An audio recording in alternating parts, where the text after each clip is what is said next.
What's good, amazing people? Oh yeah, boys are back for another anime review. It's safe to say that 2021 blessed us with some.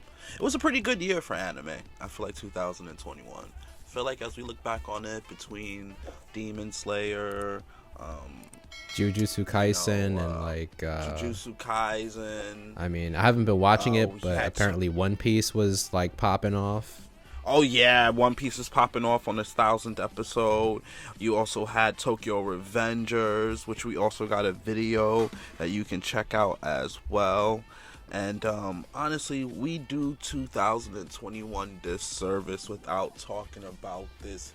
You know, I would say still a hidden gem. I feel like more people are catching on to it. But by that, I mean To Your Eternity, which is literally one of the best animes of 2021. I mean, it's so good. Yeah, which is crazy because there's so many people, including myself, before starting this video, that have never that had never heard of it.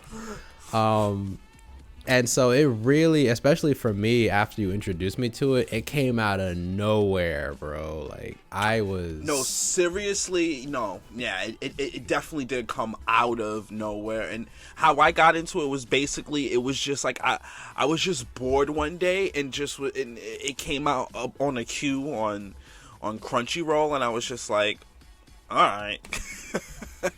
Wow.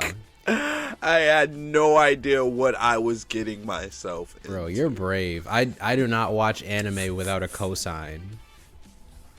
You know what I mean? Like, cause I'm just so like what if it's trash? You know, like what if I really sit here and watch like 3 episodes of trash, bro? Like I don't wanna be that guy. I've been that guy too much. True, but sometimes you just want to take a risk.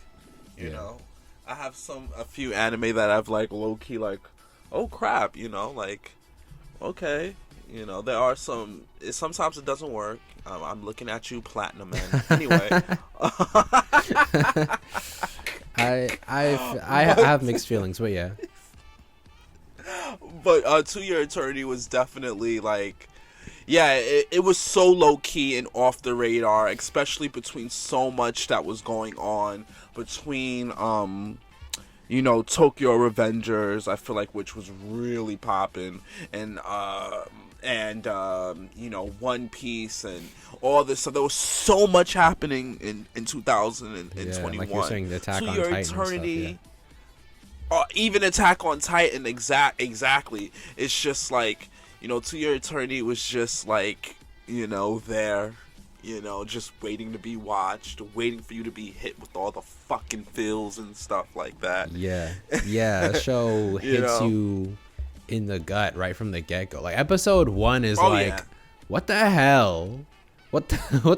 Episode 1 is literally like a movie, and I gotta say, it's weird because when I watched episode 1, if there's anything that I love change. I love seeing change. I love, seeing where things go. And I just love the simple premise of this just being a simple orb. Yeah.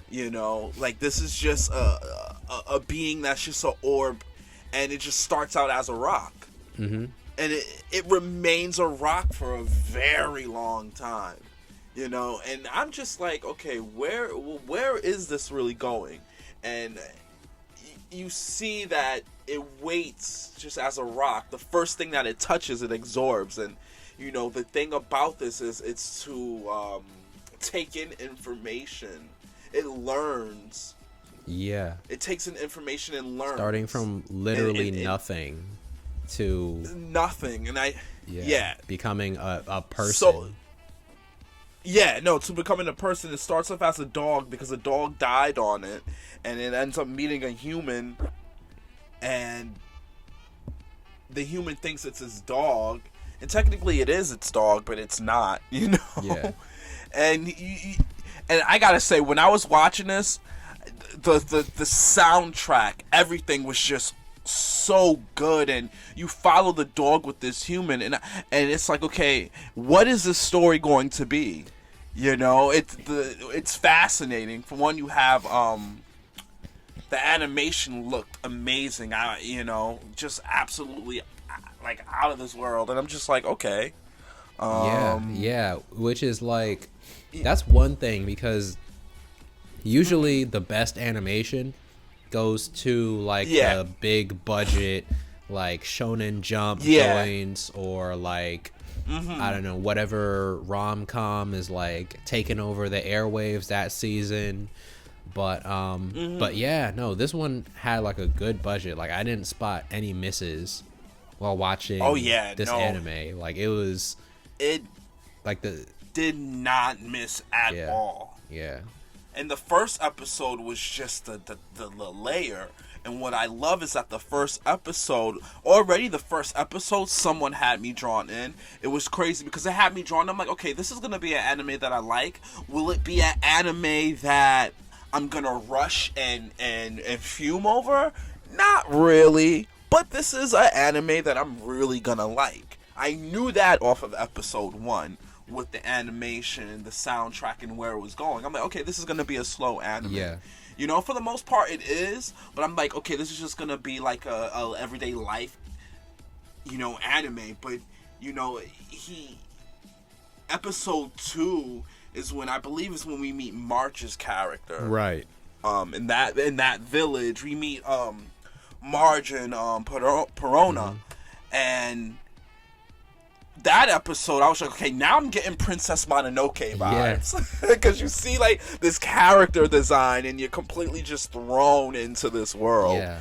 And this is not really, I think this is a completely made-up world.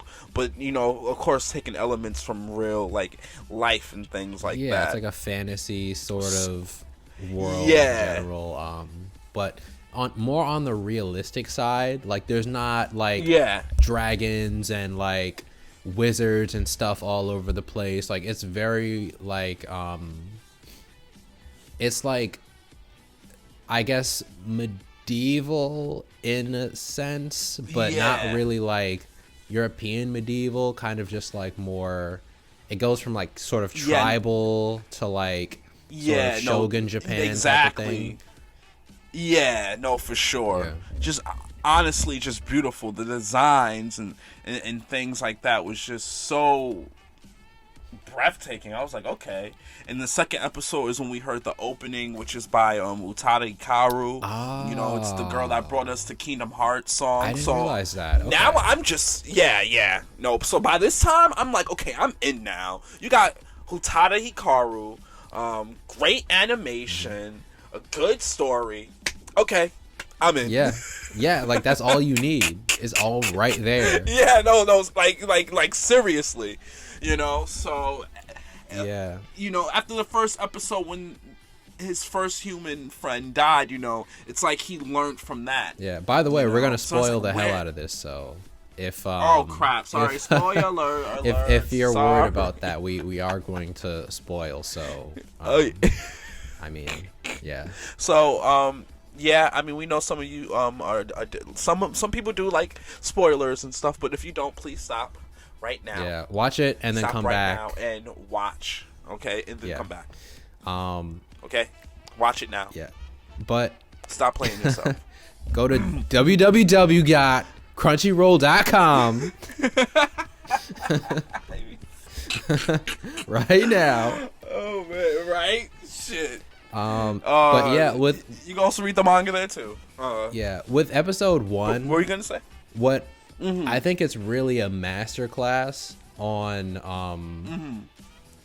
on sort of building up mystery and sort of building up anticipation, because in episode 1, even though there's literally just 2 characters, like, it gets you so, like, excited about everything else, because you're just seeing the world through the perspective of, like, this, like, creature that knows literally nothing, and you're setting out on, like, this very sort of small and personal adventure with these characters, and you know, and everything feels so like, you know, big and grand, even though it's just like it's this very small and personal adventure.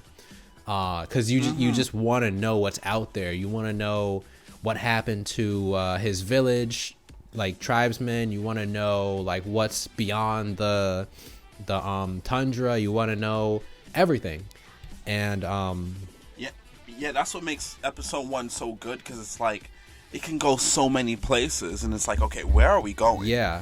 You know, I'm really looking forward to wherever we're going. Yeah. But there's just so many things that are opened up in episode 1, and honestly, episode 1 was like a movie. I know, and it's like you know, just a really good opening. And you think it's going to be like this sort of fun adventure between these two, and they like teach each other stuff, and it's like, no, they completely fail and just give up, because he basically finds out that everyone, like, they went out on a journey and they just died in the tundra, and he's basically alone now, and he ends up getting injured, and he's like, I can't keep going, I have to go home, and they just take this long and sad walk home, where he unfortunately, which was so sad. Oh my god, so sad when he was like, there's nothing sadder than like the adventure ending, you know.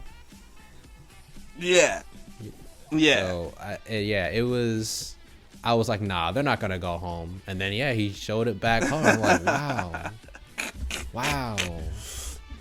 He just really, and then unfortunately he dies from an infection, I believe, and then we find out that, you know, dying is a sort of stimulus for the orb, and now he's able to take on, you know, this boy's form and carry on, and that moment when like finally he can be together with everyone in the afterlife, you're like, oh no. Right. And that's what killed and me. His dog is and there, you could tell too. and with the immortal, he's just like, he doesn't necessarily know how. He doesn't know the emotions, but you can tell it's hurt. Yeah, to this day, he doesn't even know who that boy is. Doesn't even know. I mean, he knows who he is. We don't know his name, which is very fascinating to me. You know? But it's like, this is what's really fascinating about it, because we're learning. We're learning with him. Like, we're not learning, but we're watching him learn. It's like you could call it a coming of age, but it's a coming of life story. Right, exactly. It's just a coming of life. Yeah. You know, because we're seeing this non-human thing of out of this world slowly become human. So with that narrative alone, it just draws us more and more in. Yeah. So we've analyzed the heck out of episode 1. Like, that's literally just episode 1.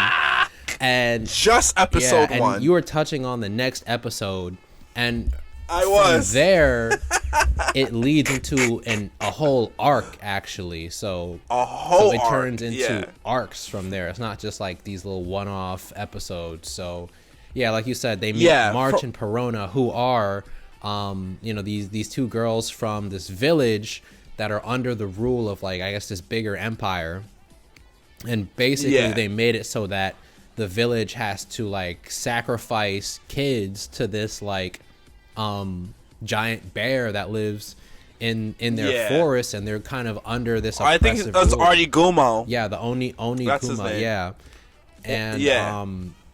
And you're just getting into like, it doesn't even feature the orb guy until like halfway through. Like, they're just focusing on this new story and introducing you to this new stuff. Which is it just great world building, building up the world, and these characters. And I know some people don't like narration, but I really fucked with the narration. I always appreciate when narration, especially in anime, when it's used like well. That's why I like the Kamara arc in Hunter x Hunter, and just Hunter x Hunter in general. And like, the narration in Hunter x Hunter goes. That's like a whole other level of narration, dude. Oh yeah. Oh no, like, it is. Narrator guy will randomly pop in and be like, in this moment, Killua was building up Nen in his forehead, and in one fell burst, move his muscle. With a twitch of his muscle, he changed the directory of the energy blast by 2 degrees, which was just enough to it's like they go to the whole next with the narration of Hunter x Hunter. Yeah, no, they do. But I feel like they use the narration in this anime as well. Like he usually comes in at the beginning and the end of every episode and things like that. But this is a brand new world. You know, we don't know much about this world. We don't know much about the culture, and the narration really helps to push things forward and help you understand.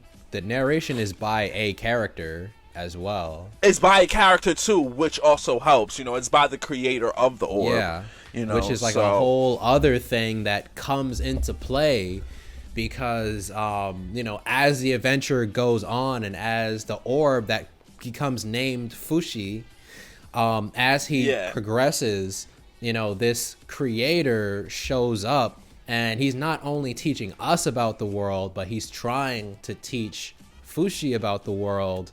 And so it's this interesting relationship where we're kind of like in the same sort of spot as him, where he's just really guiding him. He's really letting life teach Fushi, like the bonds that he makes, but he's like giving him little like pointers. Yeah, he's like, don't get too attached. Like, it's not gonna work out. Spoiler alert. So they die. Like, like he comes in with a cool head like that, but like as an audience, you feel you're like, but let him have his fun. Like you're kind of the mystery of it all is interesting, and the main sort of it's interesting because each little arc has its own antagonists, but the overarching antagonist is this sort of species of creatures that's related to Fushi in the sense like the knockers, where they're also gaining forms and like taking but in a different way. Like they're sort of incomplete organisms where they can't become organic like he can, so they have to steal it and keep evolving on their own. And knockers aren't really introduced to the show to, I would say, maybe episode 4. I think so. It's like they're introduced very briefly towards the I think end of that first major arc where they get captured. So it's like at that point you still don't know where the show is really going, but you slowly, just how you're seeing the immortal piece himself together, you're seeing the story just slowly piece itself together. You know, because at first I'm thinking, okay, this is gonna be a simple coming of life anime where we're just gonna follow this character and he's gonna meet characters and he's learning. And they're like, no, it's still that. Then Hayase comes in, who is like the I gotta say, I really loved her character design. Her character design was so fucking I dope. loved how much I hated her. I didn't want to hate her, I didn't want to. I was like, damn it, she's so fucking cool. But that's the thing, it's like when they set it up where like she's always there just like ruining it for everyone. Like everyone is trying to live their lives, and she's like, nope, you gotta die. She's always trying to hunt somebody down, trying to hunt this boy Fushi down, trying to feed them to the bear, like trying to chase them down, trying to no, she's just a shitty human being. Experiment on them. So when Fushi turned into the bear and knocked her block off, I was like, hell yeah. I was like, hell for sure. Like he literally smacked her face off, bro. That was she killed Marge. Marge. So it's like, what, F you, also bitch. it's because she was so like uppity. I'm like, Yeah. Like, you really happy for murder right now. Like, you really think you got it in the bag like that, huh? Yeah. Yeah, exactly. Like, you're really happy. You're really proud of yourself. But yeah, I'm thinking that she's going to be the antagonist. Okay, so this is basically going to be about, him running, the orb running away from Hayase. Nope, it's not about that. Not at all. Then we're introduced to the knockers, which really turns the whole narrative up. Like, it really. And sidebar, I just want to say, everybody was coming at, Jujutsu Kaisen for having a fake-ass opening. But let me tell you something. This opening fucked me up. Because seeing grown March, it was just, like, totally mis-fucking-leading. Okay? Yeah. That hurt. That was some BS. They really tried to, like, slip it in there, like... The opening totally fucks with me. You see Marge, living her best life. You see Gugu without his mask, holding this girl, jumping off. Like, it's just like complete bullshit. Yeah. Anyway, man, we're gonna get into Gugu. We didn't even get to Gugu yet. That's like a whole other scenario right here. Yo. Okay, we'll get there because Gugu had me yelling. I was yelling, and it's like I knew it was coming because by the time we lost, like when we lost Marge, that's when I was just totally in like Game of Thrones mode. Like, I don't trust nobody. I don't want to love characters. Yeah. I'm done. Like, fuck everybody. I'm in my bag. I don't fuck with y'all. Yeah, but I already know. Exactly. I already know the business. Exactly. Between the first human and Marge, I'm just like, you know what? Starting to sense a pattern. I'm done. Exactly. I see where they're going, and I'm not doing it. But that's the thing. They try and get you. That they get you by like they switch it up on you, right? So when it comes to the Gugu arc, they get to the quote unquote end. And they're like, happily ever after, psych. Yeah, psych. Yo. and put it this way, like how I don't know if they have official names for the arc, but the March arc, that's the mother arc, when he's meeting his mom. Well, it's meeting its mom because this is an orb; it doesn't have any gender. Yeah. So when it's meeting its mom, and then it meets something that will it made a motherly bond, and now towards the Google arc, that's the brotherly bond. So he's making a bond with his brother. Right, yeah. He literally says that they're brothers. Yeah. And I gotta say, it's just so well written. Because in this arc, he's not only learning about brotherly love, but it's not only learning about brotherly love, but it's also learning about true inner beauty and true, like, acceptance. And watching it a second time around, I really got that. Yeah. We're dealing with Gugu, who just honestly have a tragic fucking life.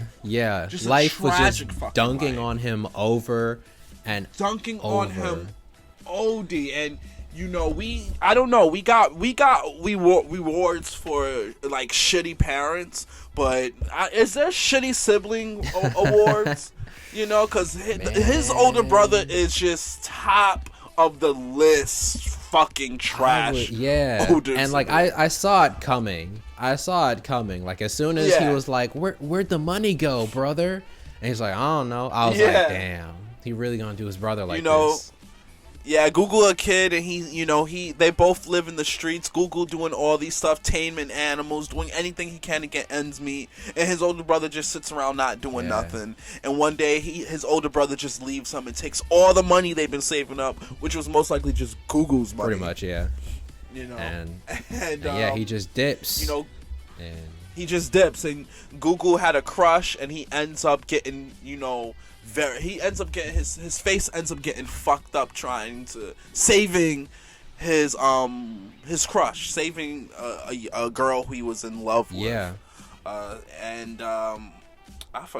forgot her name. What was her name again? Como dice? What was her name? I think I forgot her name too. Shoot. Ren. Reen? Yeah, Reen. I think it was Reen. Rean. Yeah. Reen? Yeah. So Gugu ended up getting very injured, saving her. To the point where, some man finds some man who makes alcohol, puts his face together with Pyran, and he just goes around wearing this mask. And that's Gugu. Yeah. And he's Pyran brings them home. Yeah, he's this outcast Pyran, who can only live with the old man now, because and working in the shop. Because he's the only one who will, I guess, accept him for being like this disfigured person. But then you find out that was because he just wanted to experiment on him, and just fucked up. He literally put a sack of alcohol inside of him to try and sell human fermented wine or something. Why would you? And at this point, I just feel so sorry for Gugu because he really just can't get a break. Came out of left field, he meets Fushi, his crush.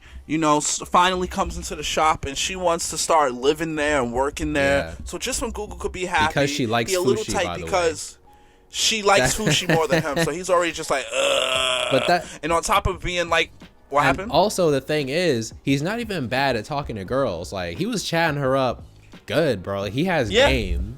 That's the other thing. Yeah. He's not some loser who can't talk to. He was chatting it up. But she was just nah, but he's zaddy though. Shop boy, yeah. She's he wasn't feeling him at first, but then, But so, he finds out that he's an experiment. He runs away. And, even then he goes through crap, He ends up running away from the shop. Gugu tries to take over all his chores. He ends up being homeless because he runs away to his, his ex-boss's family. He takes his mask off while he's staying there, and all the kids just are horrified at him. Yeah. So they kick him out back on the street. The one asshole kid, bro. Fucking. Yeah. Even the dad was like, nah, you're good, bro. And the kid was like, no, I want him out. Yeah. That's really? Yeah. Really? Right? Seriously. You gonna? Aren't you too young to be like that? Yeah. Really? You're gonna go that far? To okay, all right. I was just come on, and then they go find him at his house and knock it down and shit, his little tent. I'm come on. They put him in a bag and come on. Yeah, he was getting kidnapped. Yeah. I'm come on. He had to get kidnapped, bro. and Fushi I know he just couldn't, and it was just damn it. Even the episode, I don't know, I just felt sorry for Gugu. Even when he was yo, I need to get my life together, and he ended up working out, and they just laughing at his form. Yeah. It's don't fucking laugh at him. Don't you fucking laugh at him. Don't dare, bitch. Yeah, man. And that's the thing about him, is that he's just so not necessarily confident in himself, but he's just determined to keep going. And that's such a relatable fun character. And that's what makes him so special, is that he acknowledges that everything sucks, but he's willing to just keep trying. And facts, and and he's body goals, gym goals. Yeah, after that little time skip, comes back. Yeah, brolic as hell. Sheesh.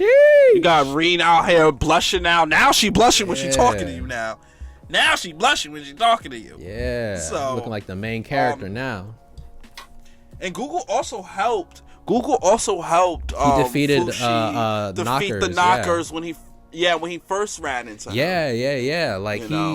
He came up with a pretty smart little plan. Take that little alcohol situation inside of him. Yeah, because he could breathe.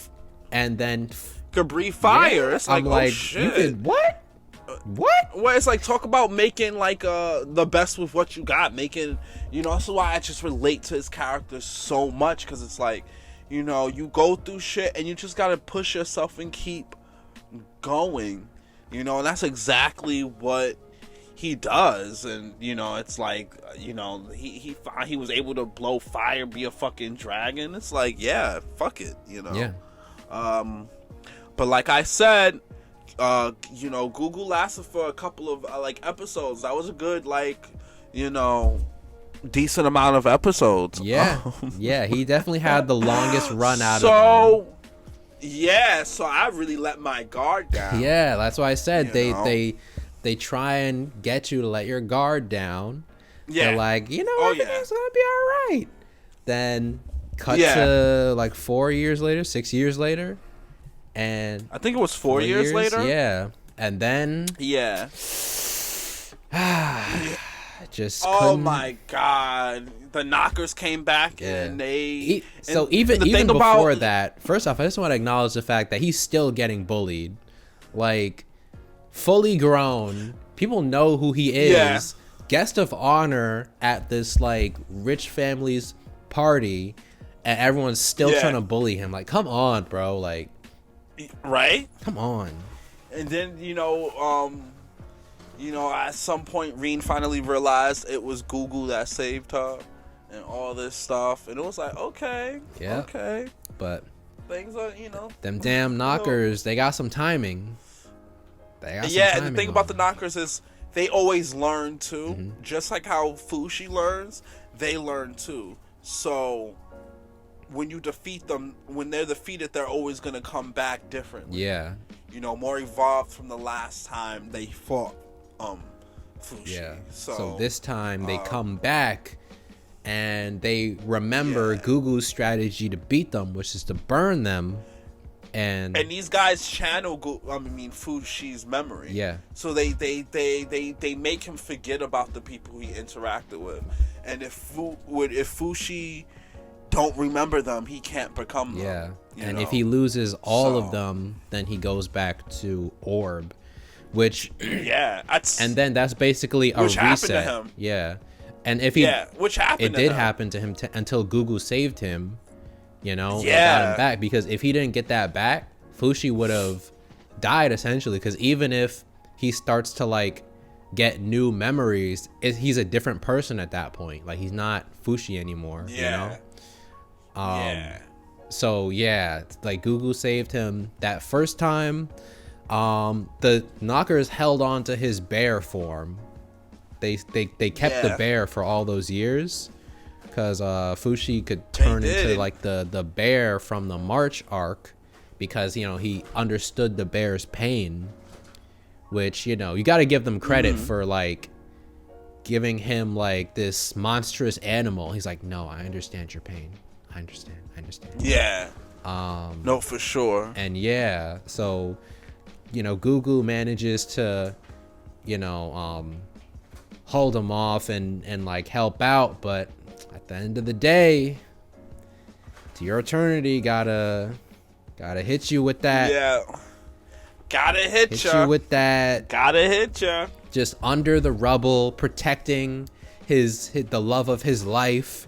You know, just being like, we'll go pick flowers after this, I promise. Like, come on, man. Oh man, just hamming it up.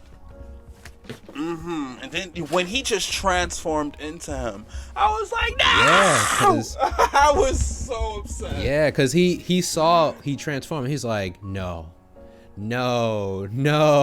Yeah. And even Reen knew. She was just like, yeah, that wasn't him. Yeah. Like, she's like, I know that wasn't him. It's like, they tried to protect her, but they did. But she knew. And it's just so good. Like I said, the way they really make bonds, you know, and the people who we grow up with, the bonds that we make with people, they do shape us. Yeah. You know, and we sometimes forget about that. And watching this anime, I just remembered that. Like, we are shaped by our bonds and the steps and the actions that we take. And I thought that was just incredibly explained in this. Yeah, every person we meet and, you know, sort of connect with becomes a part of us as we go forward. And every death is heavy. Every death is heavy. Man, like so they have the old woman in there who, you know, it becomes sort of his. Yeah, she's his longest traveling partner. Yeah, his grandma. Like, they've been together since the March arc. You know, she's been living with him all these years, and then after, you know, finally, Gugu is gone. He's like, all right, I can't be around people. I can't love people because this is just gonna keep happening. Which is what the, you know, guy in the black robe was trying to tell him. He's like, bro, you can't just stay here because it's not gonna work like that. The knockers are gonna come back. Somebody's gonna get hurt. Somebody's gonna die. Like, and he was trying to tell him that, and Fushi was being all sassy, like, you don't know what you're talking about, man. Like, it's good here. I got it good. I got my brother with me. I got my grandma with me. You can't tell me nothing. And he said, I need Gugu. Yeah. He's like, he was like, what you gonna do if the knockers come back? He's like, Gugu gonna take care of it. Big bro got me. It was pretty much. Yeah, proved. I mean, he kind of did, so he wasn't wrong. But yeah, it was. Fushi finally sets out on his journey to be alone, but the old woman comes with him because, you know, she just loves him that much. You know, and then they end up getting into this whole other adventure on this prison island. I'm like, how did that even happen? How y'all got snatched up on the slave ship? No, seriously. I was like, really? Damn. Really? And they ended up meeting more characters. I forgot the kids' names that was in that show. Hayase ended up coming back. Yeah. So ended up that Hayase became the villain of this arc too. And she came back with a vengeance, basically. And there was he ends up meeting another girl named Tonari. Yeah, Tonari, yeah. Tonari and her group of lost boys, pretty much. Yeah, and I gotta say, Tonari had to be the most annoying human that he's come across for me personally, because she was a little like all over the place. Yeah, like I didn't feel myself like, oh, okay. She was very shisty. She had that sort of like, you know, can't really trust quality. Yeah, she was giving me Gabby vibes without like the horrendous actions, but still like Gabby vibes. Like, why you gotta make the only black character fucking asshole? You said the only black character. No, I didn't. For real, like, she's the only one. She's the only one. You're right. Oh fuck. You know what? Okay, that got me. I'm sorry to ruin it for you. You ruined it. Yeah. Nah, she really got on my nerves. Because I was just like, yo. Yeah. Honestly, if she die, I won't even be mad. Man, see, they finesse it on you with that, because they know that you're gonna think that, so they flip it on you. So, you know, they definitely. So you're going through the arc, right? And you're like, man, she sucks. I hate her. Which, you know, she's very like, oh, sorry, 1 second. Yeah, she's very sort of. She's a user. She's an abuser, and you know, she has her thing, but she's like really, you know, not the same as the other characters that we've come to know and love. But she does end up becoming, you know, an ally for justice, and she pulls her own weight at a certain point. And all her friends died dumb hard. I was like, Yup, they flip it around. It's her friends that die in the most Like, she ain't gonna die for her terrible friends. ways. Yeah. Like, the Seriously. knockers come back and, like, infect them and turn them into zombies. Like, It was what? horrible. It was horrible. It was What? horrible. Which, I mean, I guess, it's cool in a way because it's their way of sort of mimicking Fushi's ability to mimic life is by just killing and, like, using them as puppets. There's sort of, like, incomplete version of what he does. But yeah, man, that was sad. Like, the little girl, she's running, snatch her up. I was like, oh my god. Yeah. And then, But she, you know, he gets Pyran out of jail. Yeah, your boy Uroi. Even managed to. Our boy Uroi. Oh yeah. He's like, get out of here. He like yeets him, and he's like, I'm Yeah, gonna he stay here till does. the end. It's always the big dude. It's always the big dude who gotta stay behind and get murked. It's always the big dude. And he really did get murked. Yeah. But Even and then we get into it when he experiences death on a different level, and I really thought Pyran's death was so, like,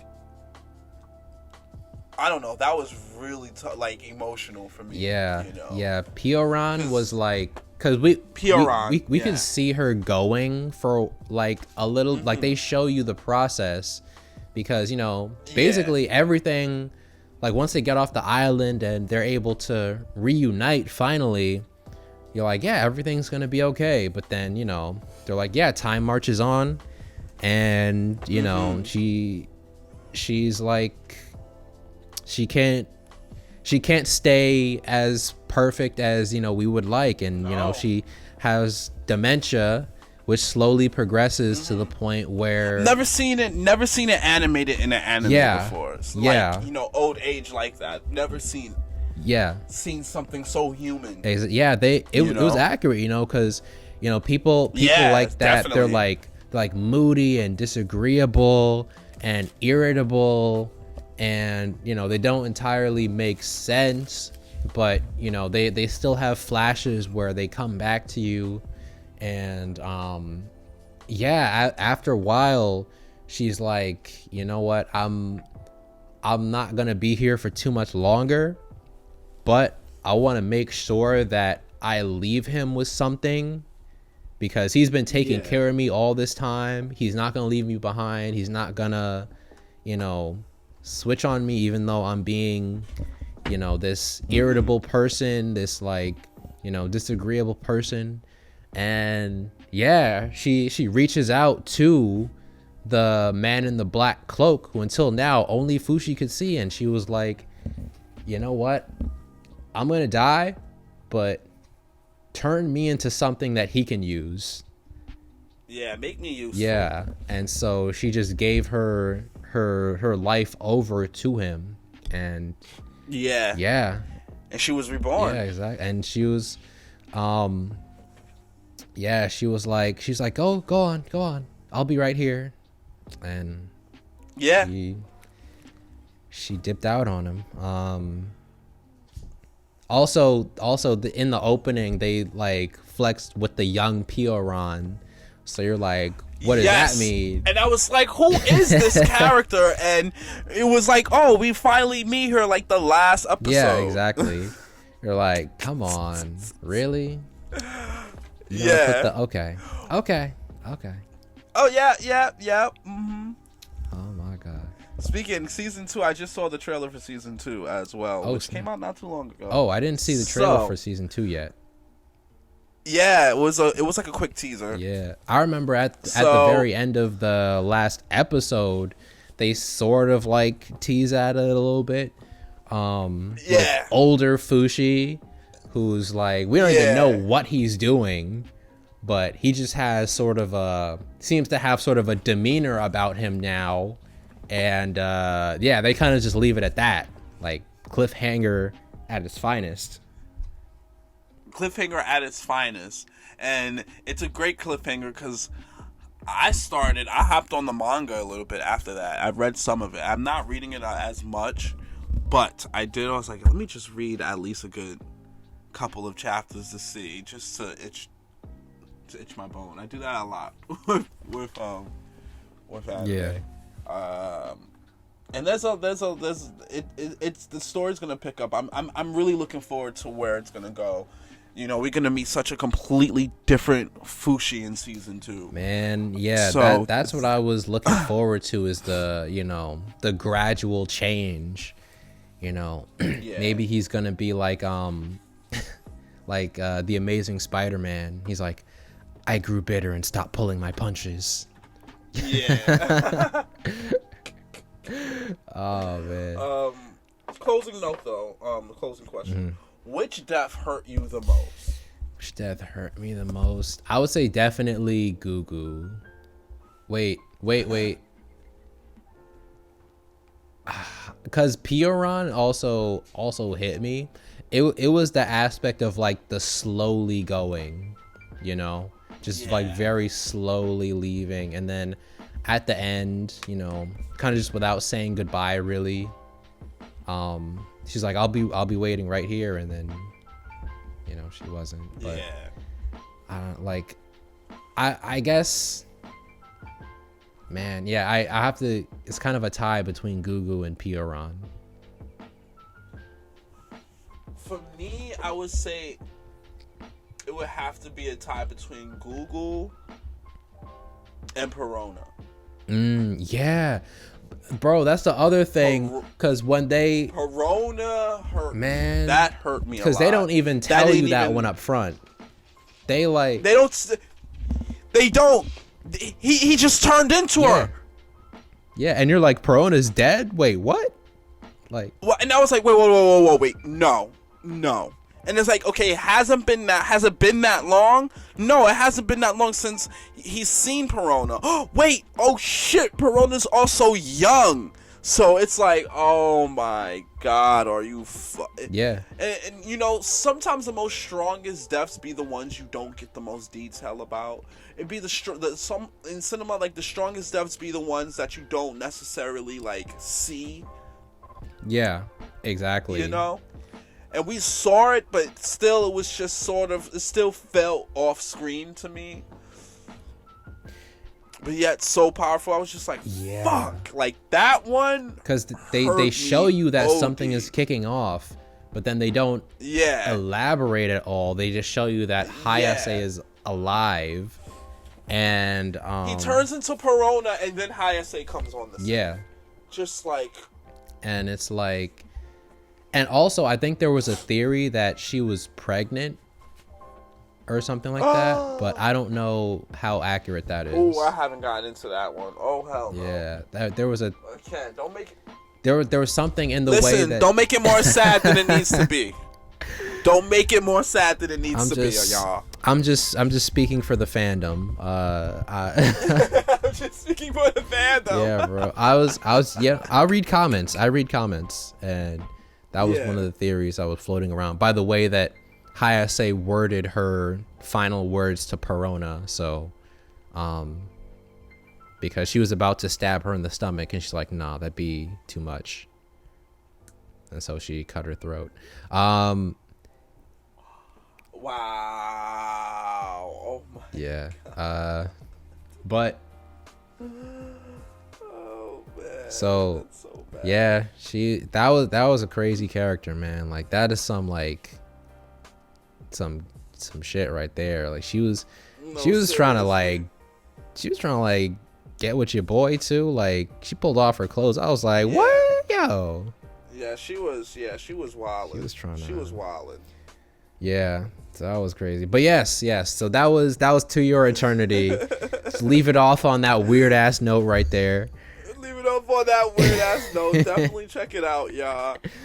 Again, season 2 has been confirmed, and it's only 22 episodes. It's a quick watch, and honestly, just an amazing journey. Yeah, have you thinking about so much. It's definitely a sleeper. It's a series that you won't hear too many people talk about. But if you do hear somebody talking about it, you know they're a real one. When they talk about it, yeah. I haven't heard anybody say anything bad, you know. And like we said earlier, you got music from Utada Hikaru. You have great animation. Awesome storytelling. Yeah, the writing is great beautiful. Character development. Great characters. Yeah. Great characters. Yeah, it's... And like, I'm just excited for season 2. Yeah, I'm definitely... I'm hopping on it as soon as it... Like, usually, I try to give these shows, like, some time to build up so I can binge a bit, but I don't know if I can... I don't know if I can do that real quick. So, yeah, I'm gonna be jumping on it day one. But, yeah, y'all don't understand, y'all. I've been pushing Etienne. I'm like, Etienne, you gotta watch this fucking show. I know, yeah. But now I don't trust you because you always trying to recommend some like heartbreaking, like some stuff that just make you want to curl up and cry type of anime. Like, Ranking of King ain't that depressing. It I guess less depressing as it goes on, yeah. But in that beginning, it's exactly. It's a lot. It's a lot. But yes. So which we will be covering pretty soon. Ranking of Kings. We will be covering Ranking of Kings. Yeah, I finished it today actually, show. So I'm gonna. Oh, you finished it today? I did, yeah. Let's go. So we're gonna jump on that really soon.